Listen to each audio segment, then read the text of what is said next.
I mean, if you're done with politics and you just want to be in charge forever by force, then no one can be allowed to contest the leader or to question the leader. Importantly, nobody can be allowed to offer any alternative source of authority to the leader. So there can't be journalists who know stuff and report it. There, of course, can't be opposition politicians. Are you kidding? There can't ever be anyone who runs against him. That would mean taking your life in your hands. There can't be law enforcement that does anything independent of what the leader wants. The whole government has to work entirely for the leader.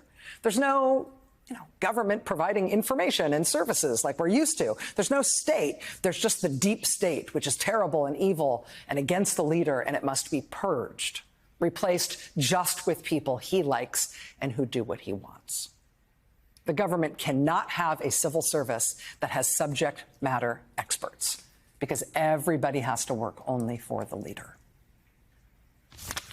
We should be recommending you to be prosecuted. We should be writing a criminal referral because you should be prosecuted for crimes against humanity. You belong in prison, Dr. Fauci.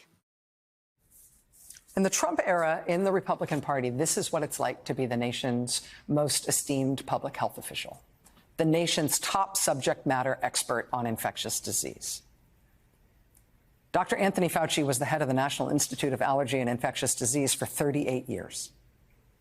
He has a new book that's out tomorrow. It's called On Call, A Doctor's Journey in Public Service. And in that book, he says that in the, quote, early days of the HIV/AIDS pandemic, the aggressive hate mail that he got was, quote, homophobically motivated, criticizing me for wasting time trying to save mostly gay men who, quote, brought this all on themselves by their supposedly aberrant behavior.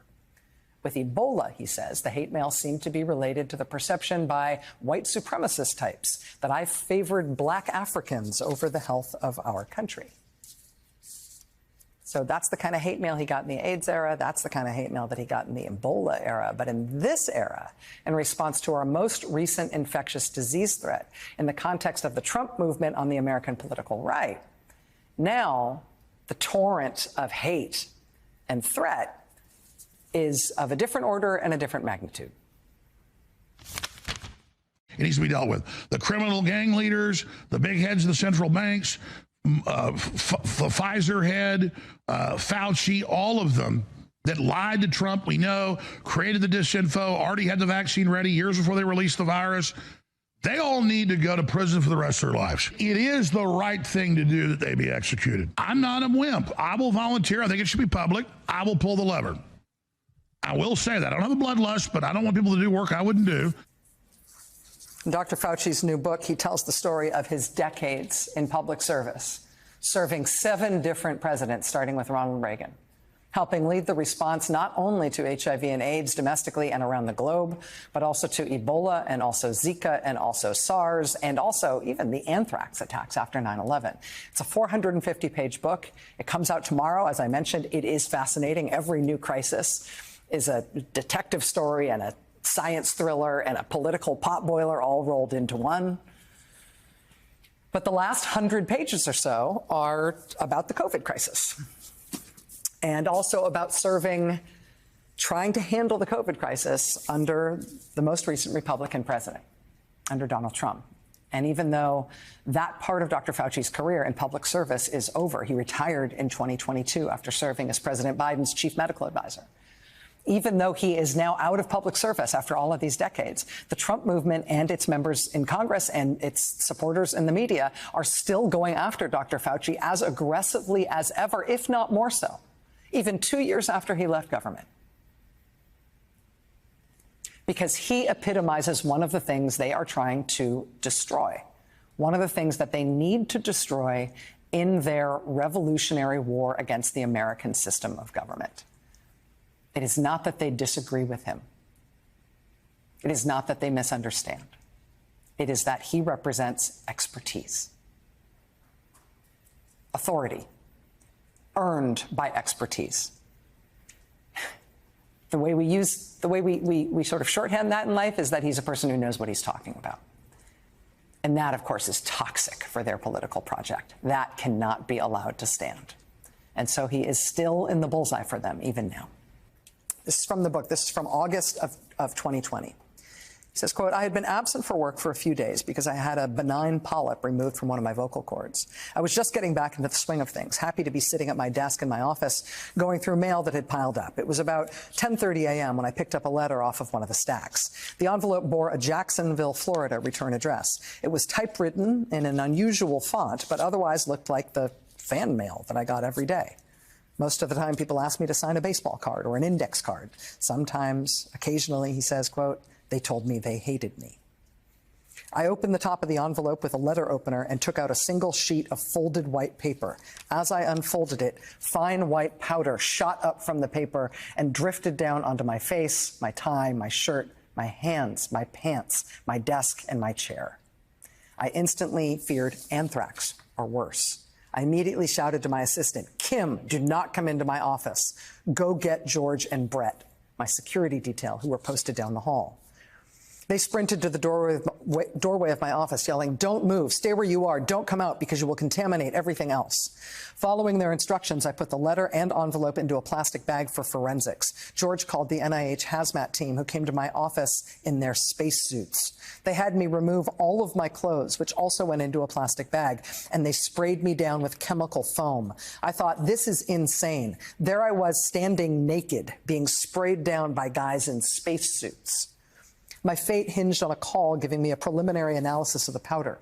There were three possibilities. It was a hoax and merely a harmless powder. It was anthrax spores, and I would require 4 weeks of the antibiotic Cipro, but would probably survive. Or it was ricin, and no matter what I did, I would be dead in a few days. Ricin, which is formed from the seeds of castor beans, is lethal when inhaled or injected. Christine, Dr. Fauci's wife, and our daughters were terrified that I might die. Jenny was also furious, which was probably a reflection of her fear and concern for me. Megan and Allie called multiple times asking, Dad, are you all right? Are you all right? They all dreaded that I might say I was starting to feel sick. My own emotions were complicated. I felt like a complete idiot for opening what in retrospect was a suspicious letter. And I was fatalistic about the outcome. My mother died at age 56. My father at 97. At age 79 myself, I'd lived a long, full, happy life of achievement. My legal papers were in order, because they're always in order. As a physician, I've held the hands of many people as they died. I do not fear death, but I was not ready to leave this earth yet, not by a long shot. It should go without saying that this should not be something that happens in the life of a public servant, of a public health official. But here we are. 1.2 million Americans have died from COVID. Dr. Fauci's book explains the government's response, the challenge of dealing with a literally novel coronavirus, something new, learning as we go. He also tells the story of trying to build a government response with a president who literally did not understand what was going on in some very fundamental ways, who told Dr. Fauci, for example, that he didn't understand why he would get a flu shot if he did not have the flu, as if he did not understand the difference between a treatment and a vaccine.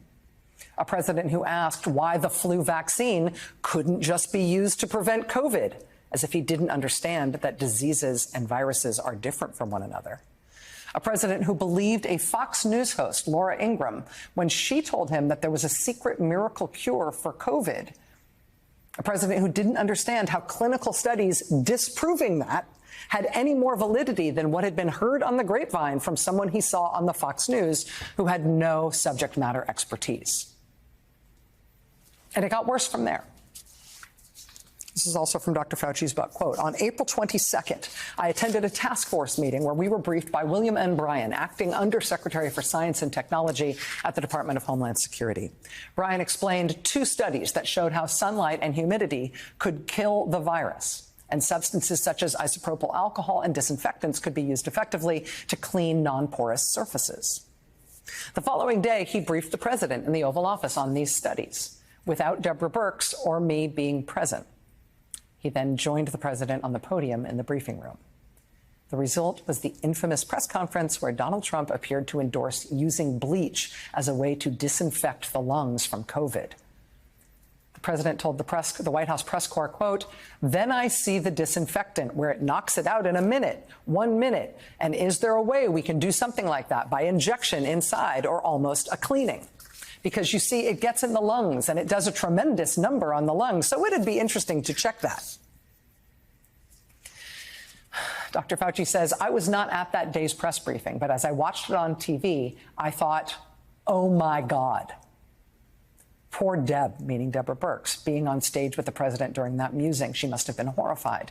And given her military background, it would have been difficult for her to contradict the commander-in-chief, especially publicly. She looked as if she wanted to be any place other in the world but there.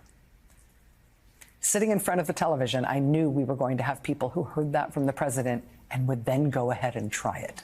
My phone immediately exploded with texts and calls asking me to comment. I instantly realized that I and other scientists had to counter this message to keep Americans from ingesting bleach, which could literally kill them.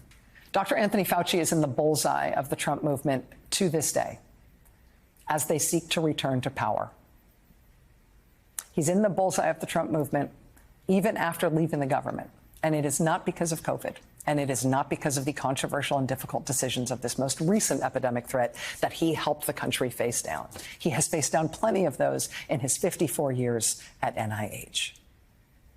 What he's facing now is a political movement that cannot abide public health expertise at all, because it cannot abide expertise at all, because that competes with the truths that are spouted from the head of the leader.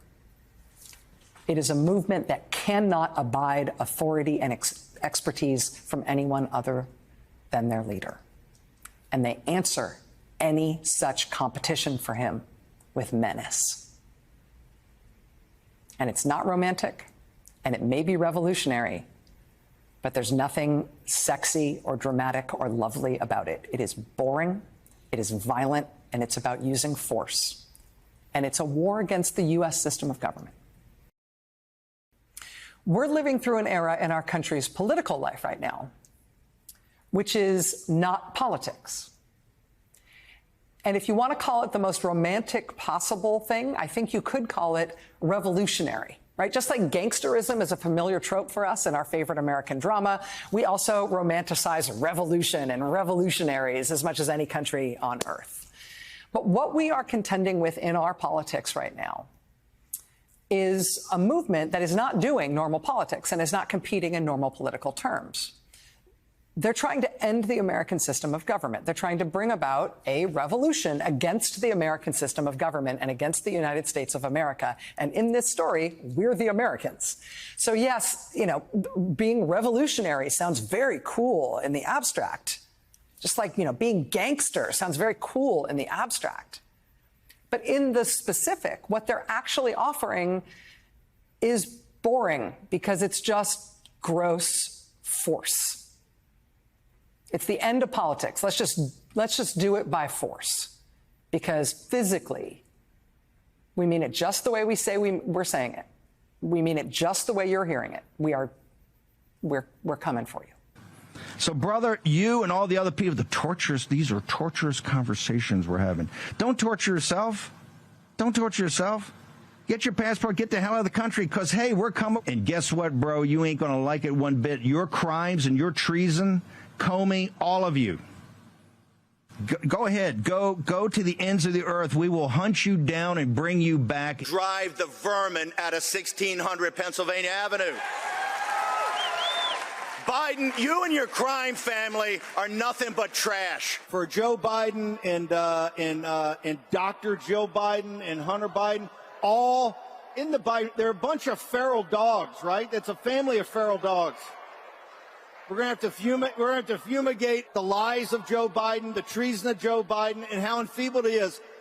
After that, it's not the tapes. We're coming after Lisa Monaco, Merrick Garland, the senior members of DOJ that have prosecuted President Trump, Jack Smith. That's where you come in. You're the vanguard of this revolution. We're going to do what the Romans did to Carthage. We're going to salt the earth around it so there'll never be another building there again. We're going to rebuild something else. There'll be something that comes up and is rebuilt along the lines that's appropriate. We've got to go back to the beginning. We've got to go back to Russiagate. We got to go back to who did that. We got to go back to Mueller's commission. We got to go back to Andrew Weissman and MSNBC and the New York Times and all of it, right? Every FBI agent, all the CIA, DHS, Chris Wray, all of them. It's going to be a new day. And MAGA will run things. They're going to know that MAGA is not only ascendant, MAGA is in charge. It's very simple. Victory or death. So this isn't, red meat for the base. This isn't retribution, right? This is retribution as much as Tony Soprano's dad was providing protection to the local butcher. This is not a response to anything. What this is just menace and physical threat, right? It's not politics. It's just power. It's just force. They're just promising violence. That is what they're offering in this election, that this is how we should run the country now. We will hunt you down, and you'll know that we're in power. And we're going to get rid of law enforcement. We're going to salt the earth, and we're just going to hunt you down. I mean, and this is not some random right-wing media guy. This is the man who was the campaign manager for Donald Trump and also the senior White House advisor to the former president, who is now their nominee again.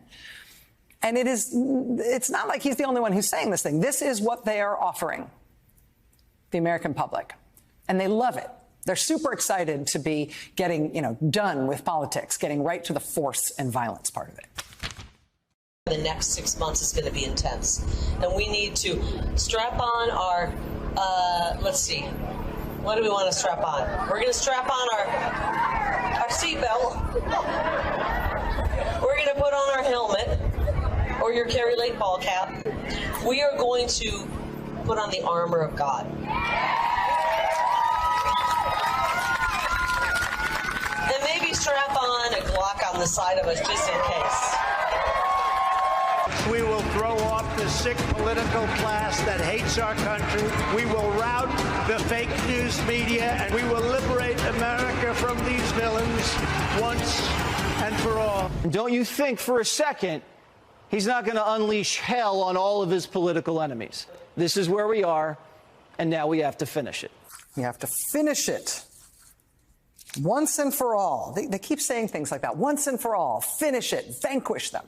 Right? This is not politics. In a political contest, you compete against your fellow citizens with whom you have political disagreements, the rival political party. Whoever loses that fair race concedes, literally concedes, and then they come back. They have the opportunity to come back in the next election cycle and compete against you again. In real politics, nothing's ever finished. You never take power once and for all. Your enemies are not vanquished. But they are not trying to win a political contest. They are trying to do away with political contests in the United States of America, which might be why they're not putting much energy into the normal way of competing in this year's political contest. You may have seen this weekend. The former president went to Detroit, which of course seems like a normal thing for a political candidate to do, big city and a big swing state, and he went to a black church trying to appeal to a demographic where he has room to grow. But he goes to this black church in Detroit, and his campaign does not take any steps to avoid the pews being completely filled with white people, with white Trump supporters.